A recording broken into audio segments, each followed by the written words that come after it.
Dan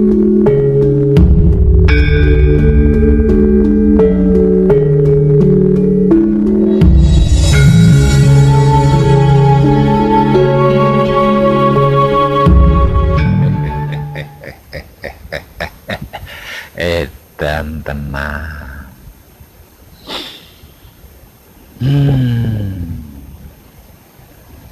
Para kadang dan para sedulur kinasiku sekalian, sepertinya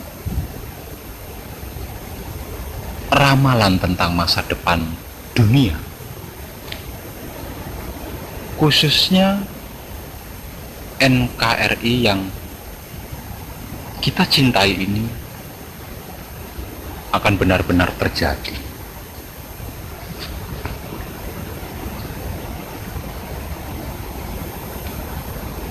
Munculnya para indigo-indigo baru yang memprediksi tentang kejadian akan datang mengenai dunia, khususnya NKRI yang kita cintai ini,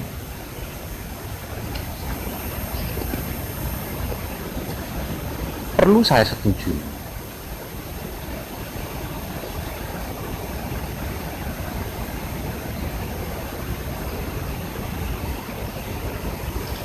Namun kejadiannya itu tidak seperti yang paranormal ramalkan atau yang para indigo-indigo itu ramalkan. Kejadiannya jauh lebih mengerikan. Kenapa saya katakan kejadiannya jauh lebih mengerikan? Karena apa yang akan terjadi itu bukan merupakan perang dunia ketiga atau perang dunia keempat atau perang dunia kelima dan bla bla lainnya, bukan. Apa yang akan terjadi adalah pembersihan. Bahwasannya kalau dunia ini diibaratkan sebuah taman sorga, sudah waktunya dunia ini dibersihkan dari sampah-sampah kotoran yang mengganggu pemandangan, yang mengganggu lingkungan, yang mengganggu kenyamanan, yang mengganggu keamanan, yang mengganggu keindahan dari taman tersebut. Dan kejadiannya sungguh-sungguh amat sangat mengerikan, jauh lebih mengerikan dibanding perang terbesar sekalipun yang pernah terjadi di sepanjang sejarah dunia. Bagaimana tidak? Saya kasih gambaran sedikit.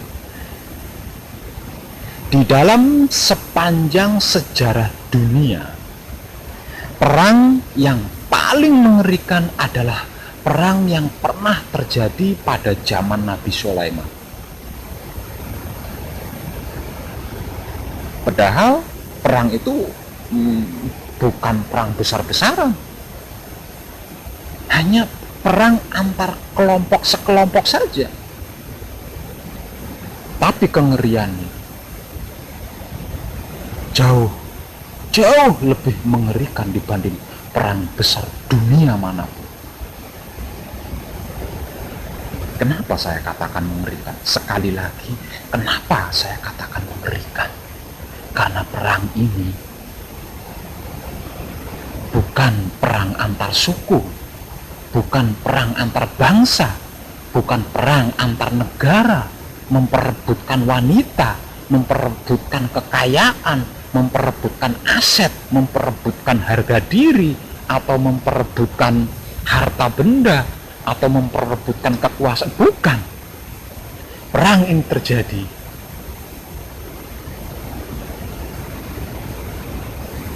bukan karena alasan semua itu, melainkan karena sampah yang harus disapu, dimasukkan ke tong sampah, lalu dibawa ke tempat pembuangan sampah terakhir, lalu di sana akan dimusnahkan.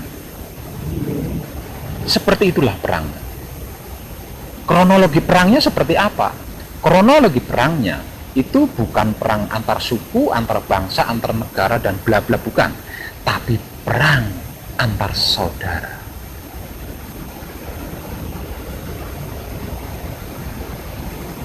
Seorang bapak memerangi anaknya, begitupun sebaliknya, seorang anak memerangi bapaknya.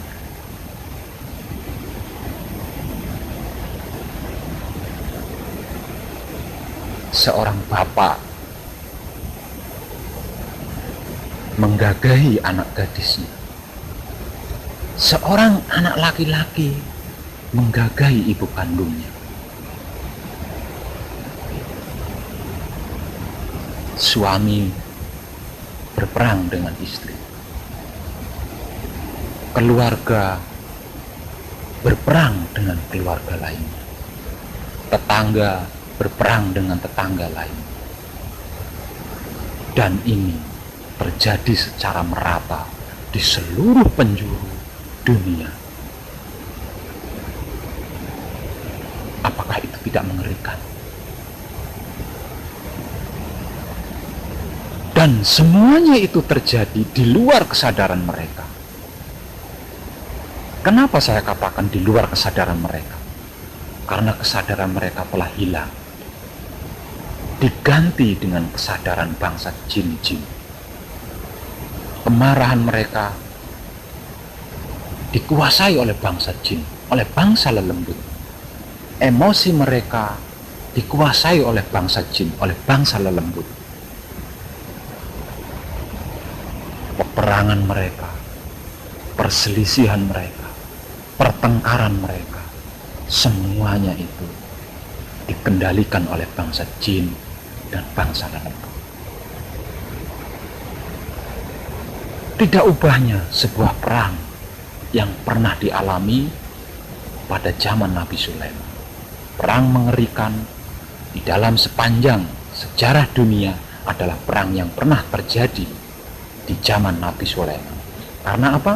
Karena perang yang terjadi pada zaman Nabi Sulaiman adalah perang yang dikuasai atau yang dikendalikan oleh bangsa jin atau bangsa lelembut.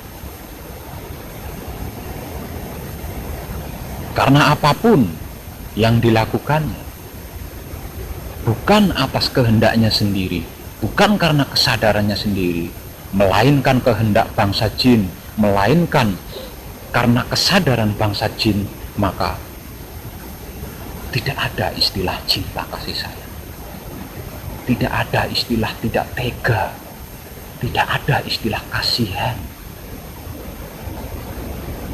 Semuanya terjadi secara membabi buta.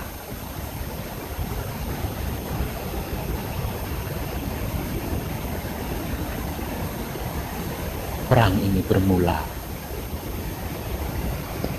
di tanah Pulau Jawa yang kita cintai ini, para kadang, juga para sedulurku. Karena di dalam sejarah spiritual, Pulau Jawa adalah surga. Dan tidak selayaknya surga itu memiliki sampah kotoran.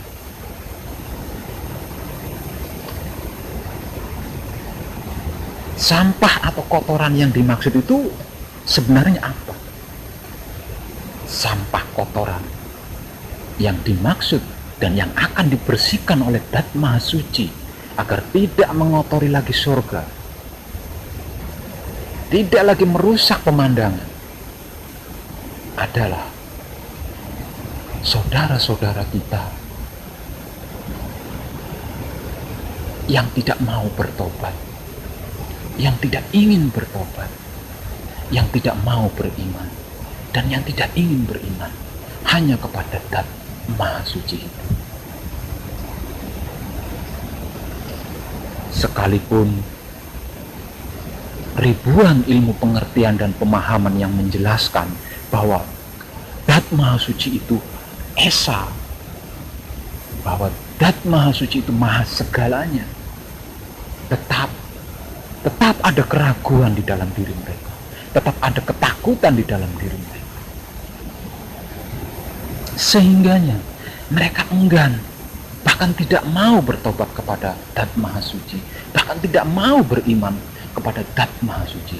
Padahal mereka hafal, padahal mereka tahu, padahal mereka mengerti, padahal mereka paham bahwa semua dan segalanya itu berasal dari Dat Maha Suci, bahwa semua dan segalanya itu milik Dat Maha Suci, dan semua segalanya itu akan kembali kepada Dat Maha Suci. Namun mereka enggan bertobat kepada Dat Maha Suci. Mereka enggan beriman kepada Dat Maha Suci. Bahkan mereka tidak mau kembali kepada Dat Maha Suci. Yang mereka kejar hanyalah pahala. Yang mereka kejar hanyalah sorga. Mereka mengejar lagi pahala, mengejar lagi sorga, mengharap lagi pahala, mengharap lagi sorga, tanpa sadar bahwa semuanya itu pada akhirnya akan hancur, akan musnah.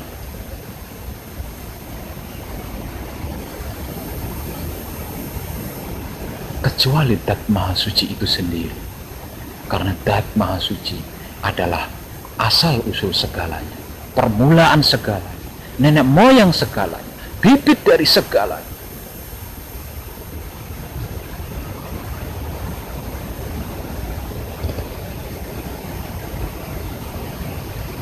Sebab itu, karena itu, dengan penuh cinta kasih sayang, selalu saya kabarkan bahwa bertaubat itu melampaui segalanya, bahwa beriman itu melampaui segalanya. Dengan bertobat hanya kepada Dat Maha Suci, dengan beriman hanya kepada Dat Maha Suci, tidak ada satupun yang mustahil. Kita tidak perlu itu, tidak butuh ini. Hanya dengan bertaubat dan beriman kita bisa. Lalu kenapa kita mencari yang lain? Kenapa kita melakukan yang lain? Sementara apa yang kita lakukan itu tidak ubahnya sebuah sampah, sebuah kotoran yang mengganggu, yang merusak keindahan sebuah taman. Karena merusak, mengotori keindahan sebuah taman, dibersihkanlah. Dan pembersihan itu segera akan terjadi. Sangat-sangat sesegera mungkin akan terjadi.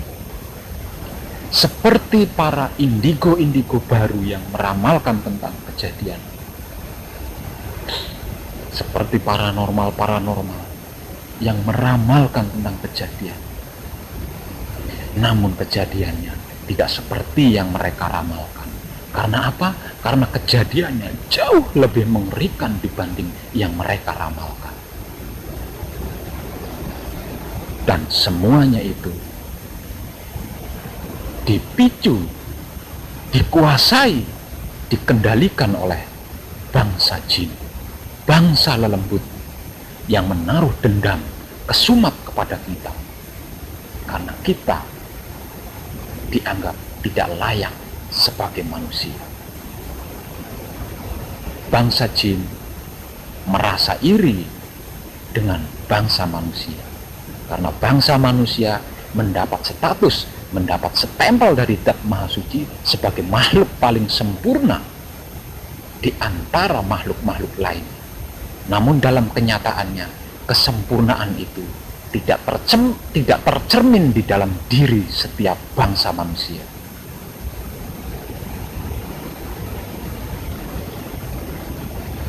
Di situ letak salah satu protes dan irinya bangsa jin terhadap kita.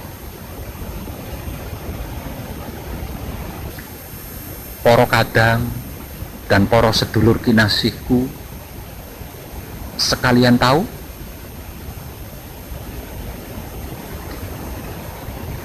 di era zaman kemajuan yang serba modern ini,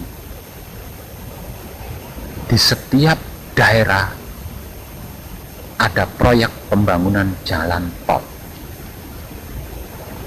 Para kadang dan para sedulur tahu seperti apa proses pembangunan jalan tol tersebut? Proses pembangunan jalan tol menurut saya brutal. Tidak menggunakan nurani sebagai manusia yang memiliki status atau stempel sempurna dibanding makhluk-makhluk lainnya. Kenapa?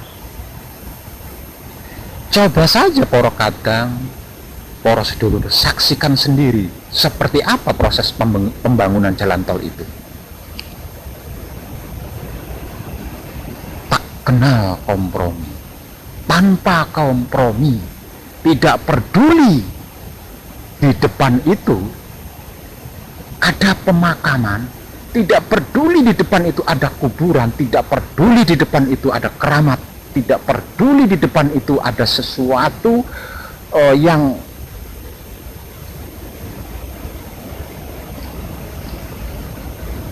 bahkan tidak peduli bahwa di depan itu ada cagar budaya. Jika jalur akses jalan tol harus melalui itu, tidak peduli itu rumah manusia, tidak peduli itu kuburan, tidak peduli itu keramat, pasti akan dihancurkan, pasti akan disingkirkan.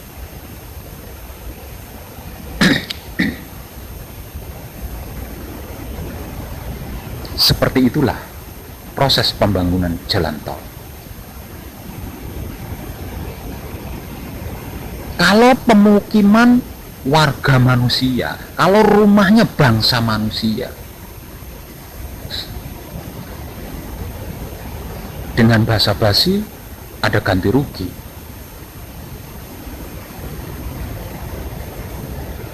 Sesulit apapun bisa dikompromi. Tapi bagaimana dengan bangsa jin, bangsa lelembut, bangsa yang tidak kasat mata oleh kita? Mereka juga punya rasa dan perasaan sama seperti kita. Mereka juga punya marah, mereka juga punya sedih, mereka juga punya pilu, mereka juga punya kehidupan, mereka juga punya keluarga, punya orang-orang yang dia cintai.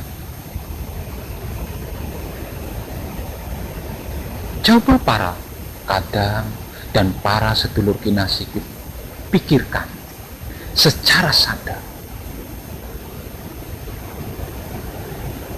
secara kasat mata, itu adalah pohon beringin.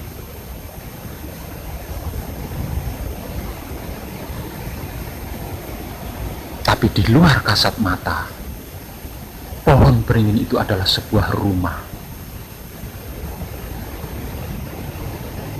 Bagi bangsa jin, bangsa lelembut yang tidak kasat mata oleh kita, itu adalah sebuah bangunan rumah yang dimana di dalamnya terdapat perabotan-perabotan keluarga. Di dalamnya ada kehidupan seorang suami istri berserta anak-anaknya yang bahagia, yang lucu-lucu. Bahkan mungkin di dalam rumah itu mereka memiliki kakek jompo yang sedang sakit. Atau mungkin istri mereka sedang hamil dan hendak melahirkan. Kemudian rumah itu digusur, dibongkar, dihancurkan, diluluh lantakkan. Coba Anda pikir, mereka yang mampu berlari mungkin akan berlari untuk menghindari reruntuhan tersebut. Tapi bagaimana dengan kakek mereka yang sudah jompo, sedang sakit pula? Tapi bagaimana dengan istri-istri mereka yang sedang berjihad melahirkan anak mereka? Mereka tidak bisa menghindari reruntuhan itu. Dengan enjoynya, dengan sukacitanya mereka menghancurkan, meluluh lantahkan, dan runtuhan-runtuhan itu menimpa mereka-mereka yang sedang sakit, menimpa mereka-mereka yang sedang jompo.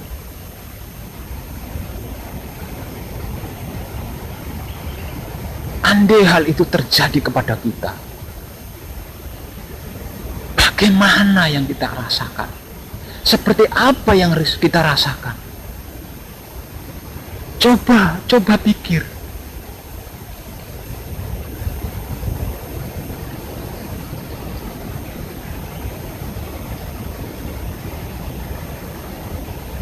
Secara kasat mata, kita melihatnya sebuah kuburan. Secara kasat mata, kita melihatnya sebuah candi. Secara kasat mata, kita melihatnya sebuah batu keramat.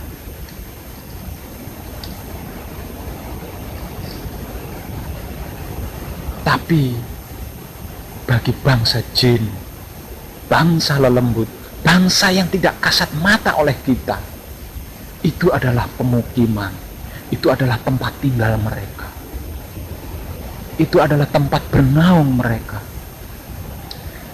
yang dimana di dalamnya terdapat keluarga yang mereka cintai, kehidupan yang mereka rasakan damai, nyaman. Ada anak-anak di dalamnya, ada orang sakit di dalamnya, ada ibu hamil di dalamnya, bahkan ada ibu-ibu yang sedang melahirkan di dalamnya.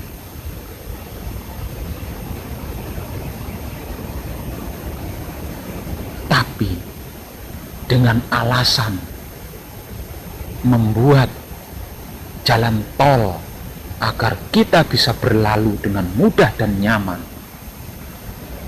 kita menghancurkan tempat tinggal mereka, kita menghancurkan keluarga mereka, kita membunuh keluarga mereka.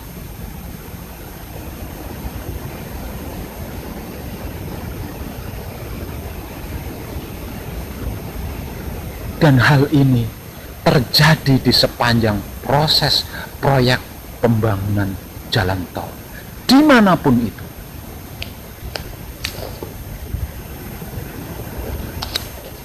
Inilah salah satu alasan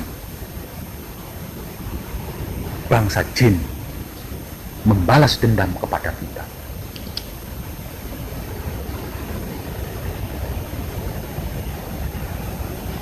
Kecelakaan maut yang menimbulkan korban nyawa terjadi di mana-mana. Itu bukan karena semata-mata sialnya mereka, bukan. Tapi itu adalah skenario dari bangsa jin yang membalas dendam kepada kita karena perbuatan kita yang tidak manusiawi, yang tidak layak dari stempel sempurna dibandingkan makhluk-makhluk lainnya.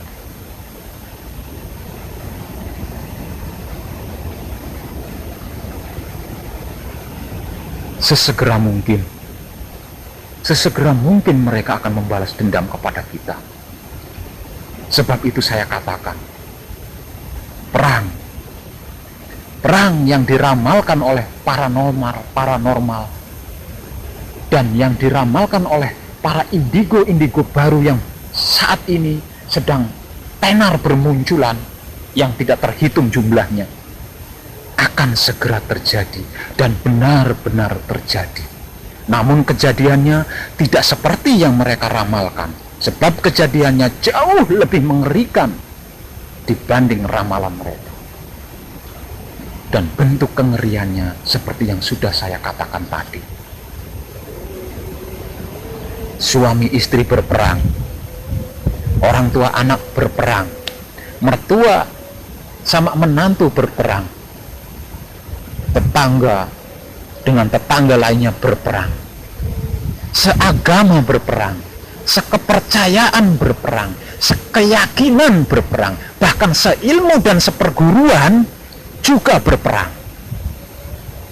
Dan perangnya itu karena dikendalikan oleh bangsa jin yang menaruh dendam kesumat kepada bangsa manusia.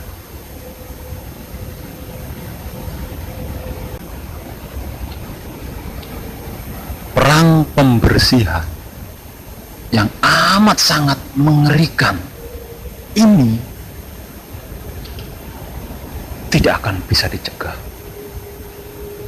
Artinya benar-benar akan terjadi dan sudah terjadi.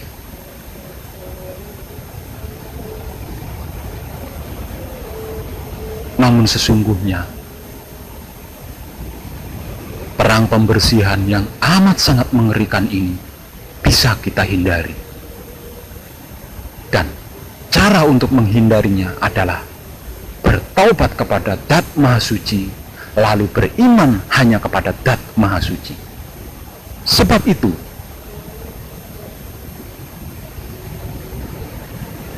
tanpa menyerah, apapun kendala dan rintangan serta kesulitannya, saya selalu mengabarkan tentang taubat dan iman. Mengabarkan tentang mukjizat, bertaubat dan beriman kepada Dat Maha Suci. Karena hanya dengan bertaubat dan beriman kepada Dat Maha Suci, kita bisa terhindar dari peperangan pembersihan yang amat sangat mengerikan itu. Saya dari keluarga besar. Maksudnya, saya memiliki banyak saudara, banyak keluarga. Saya ingin seluruh keluarga saya, bahkan semua manusia hidup, bisa terhindar dari perang pembersihan yang amat sangat mengerikan ini.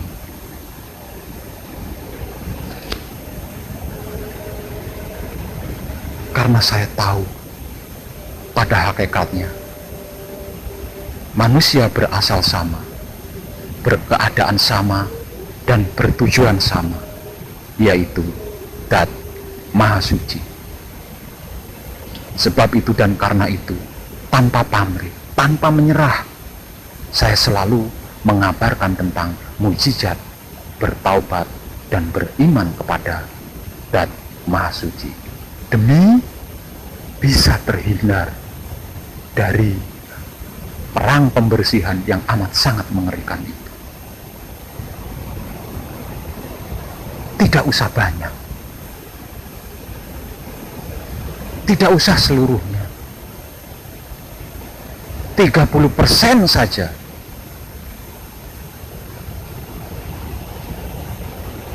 Bangsa manusia bertobat kepada Dat Maha Suci dan beriman kepada Dat Maha Suci, perang pembersihan yang amat sangat mengerikan itu bisa terhindar.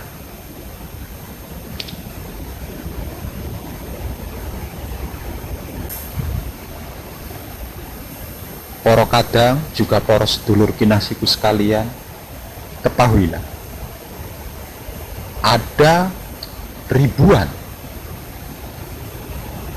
bahkan jutaan bangsa jin yang menjadi korban penggusuran pembangunan jalan tol.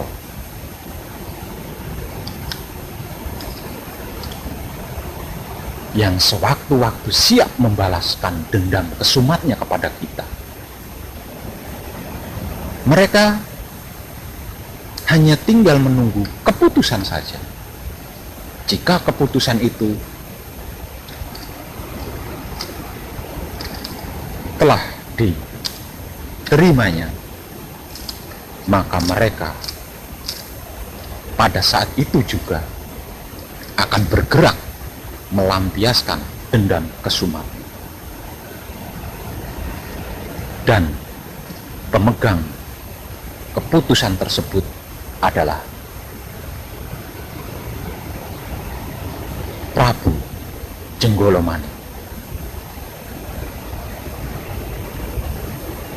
Sebab itu, salah satu alasan kenapa saya berada di sini, di Jenggolomane, karena selain di sini adalah tempat terakhir saya sedang berusaha untuk meluluhkan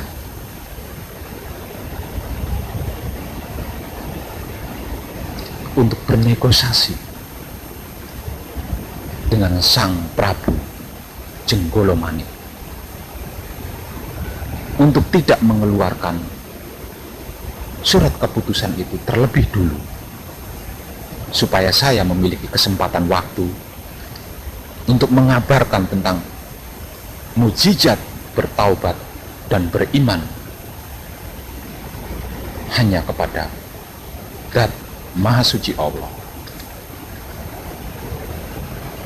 untuk mengajak saudara-saudariku semuanya tanpa terkecuali untuk bertaubat dan beriman hanya kepada Tuhan.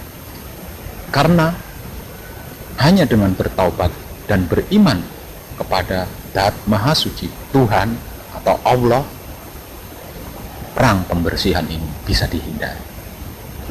Sementara bangsa jin yang jumlahnya ribuan tersebut menunggu keputusan dari Sang Prabu Jenggolomane. Sebagian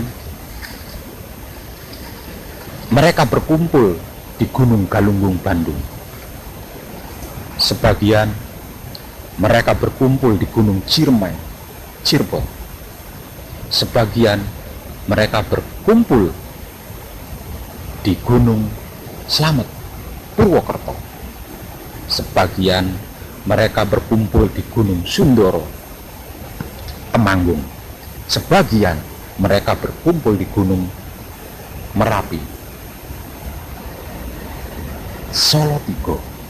Sebagian mereka berkumpul di Gunung Merbabu. Sebagian mereka berkumpul di Gunung Kelub, Blitar. Sebagian mereka berkumpul di Gunung Raung, Banyuwangi.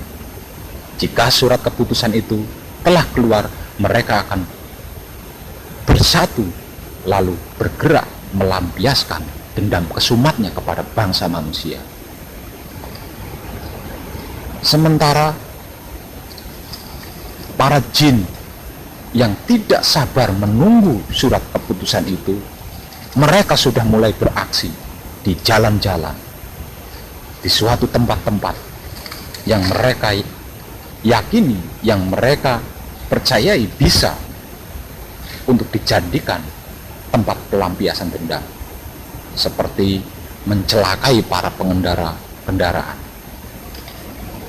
mulai dari motor, mobil, bahkan sampai ke kereta api. Apakah itu tidak mengerikan?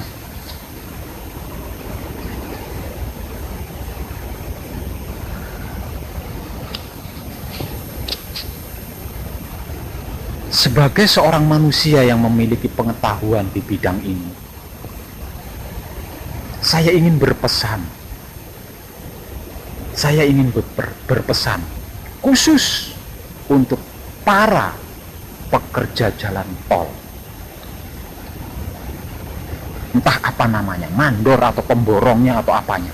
Yang penting semua yang terlibat di dalam pembangunan jalan tol, khususnya yang ngeker-ngeker jalan itu, yang ngukur-ngukur jalan itu, gunakan nurani Anda, gunakan pikiran Anda, gunakan hati Anda sebagai manusia yang memiliki stempel sempurna dibanding makhluk-makhluk lainnya.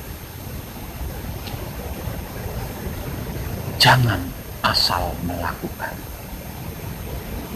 Ada kehidupan lain di samping kehidupan kita sebagai manusia, yaitu kehidupan bangsa jin, bangsa lelembut yang tidak kasat oleh mata kita, dan tempat tinggal mereka terlihat oleh mata kita, sebuah pohon, candi, batu, kuburan, dan lain-lain. Jangan asal bongkar, jangan asal terjang.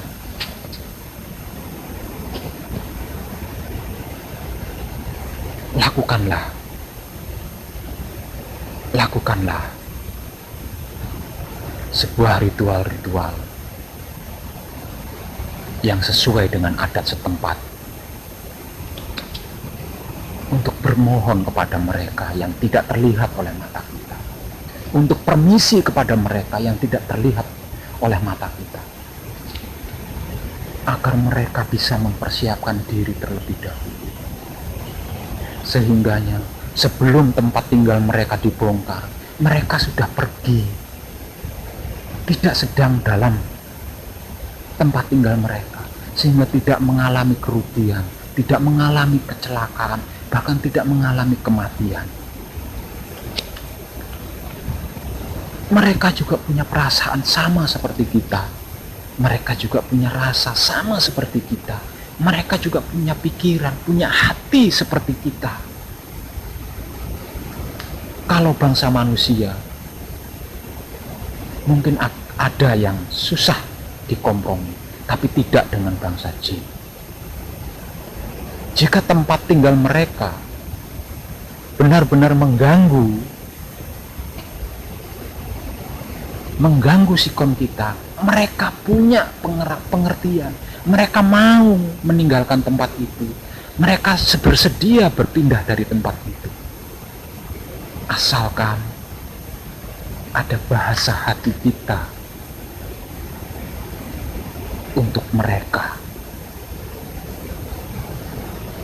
Saya ulangi, untukmu sekalian yang terlibat di dalam proses pembangunan jalan tol, lakukanlah ritual-ritual yang disesuaikan dengan adat setempat.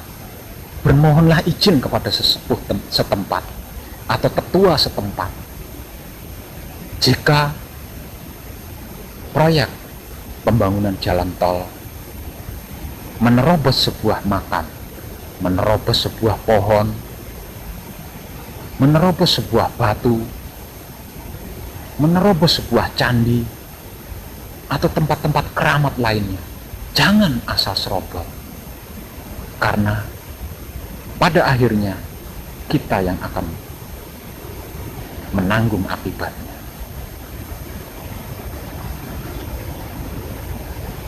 Poro kadang juga poro sedulur kinasiku sekalian, mungkin hanya itu informasi yang bisa saya bagikan secara umum. Selebihnya mohon maafkan, karena kehidupan di dunia ini memiliki aturan dan batasan, jadi saya tidak bisa melanggarnya.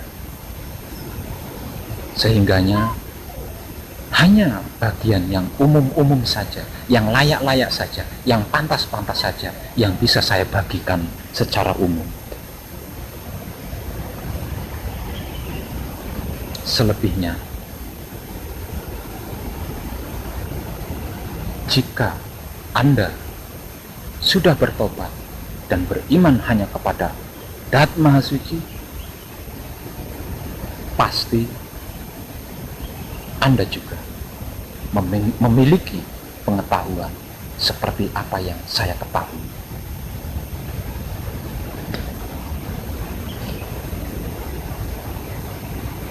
Saya Wong Edan Babu mengucapkan salam rahayu dan terima kasih.